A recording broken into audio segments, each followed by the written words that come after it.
अभी राजनीतिक कह लीजिए या सामाजिक कह लीजिए, इन गलियारों में एक ही चीज की चर्चा आम हो गई है, बजट।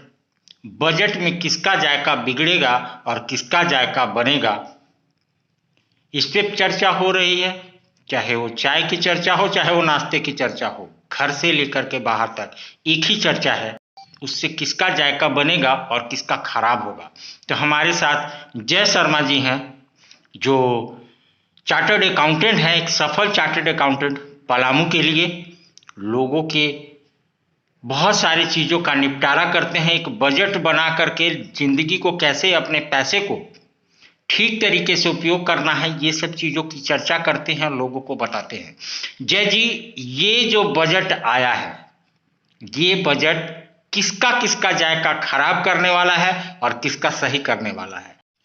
जहाँ तक इस बजट की बात है, सरकार का जो एक इंटेंशन जो इसमें लिखा है कि सरकार को टैक्स की ज़रूरत है। इस वजह से एक तरह से कहेंगे तो जायका तो किसी का बन ही नहीं रहा है, बल्कि जो पुराने जायका है वही मेंटेन है यहाँ पर।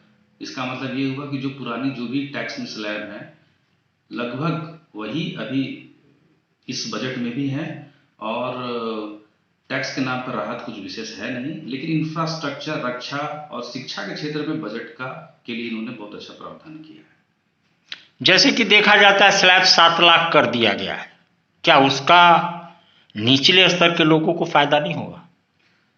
ये जो 7 लाख का जो स्लैब आया है, पिछले 2-3 साल पहले जो सरकार थी वो 2 टैक्स रेजिम लेकर आई थी, जो एक पुराने बोलते हैं और एक नया टैक्स रेजिम बोलते हैं। नया टैक्स रेजिम में उन्होंने थोड़ी राहत दी है, लेकिन जहाँ तक मेरा अनुभव कहता है कि नया टैक्स रेजिम में आयकरदाताओं की संख्या बहुत कम है, इसलिए वो बहुत कम लोग हैं जिनको ये फायदा मिलेगा।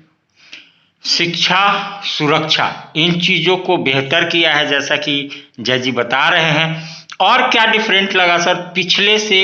इस बजट में क्या बेहतर है और सबसे बेहतर है आपके नज़र में? सामान्यतः जब भी बजट आता है तो हमारा स्टॉक मार्केट उसको लेकर काफ़ी उत्साहित रहते हैं, जो भी निवेशक होते हैं कि उनको बजट में कुछ नया मिलेगा, नई पॉलिसी मिलेगी।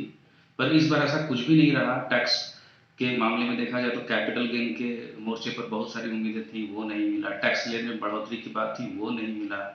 थोड़ी बहुत उन्होंने नए रेजिम में राहत दी है, लेकिन एक ओवरऑल जो एक्सपेक्टेशन था टैक्स फ्रंट पे, उस पर कुछ विशेष राहत नहीं मिला। लेकिन गवर्नमेंट का जो, सरकार का जो इंटेंशन है कि रक्षा बजट को हम बढ़ाएंगे, करेंगे, रेलवे इंफ्रास्ट्रक्चर को उन्होंने बढ़ाया है। इस तरह से उन्होंने एक बजट लाया जो वस्तुतः इंफ्रास्ट्रक्चर और सिक्योरिटी, सुरक्षा, शिक्षा और इंफ्रास्ट्रक्चर के क्षेत्र में ज़्यादा खर्च करने का उन्होंने प्रयास करने का काम किया। हमारे उन महिलाएं जो किचन में काम करती हैं, किचन पे कितना असरदार रहेगा ये बजट? ऐसे देखिए तो चूंकि कहीं भी कोई टैक्स के दर, इन्फ्लेशन है या जो भी महंगाई दर है वही ही रहेगा, कोई विशेष फर्क पड़ने वाला नहीं है।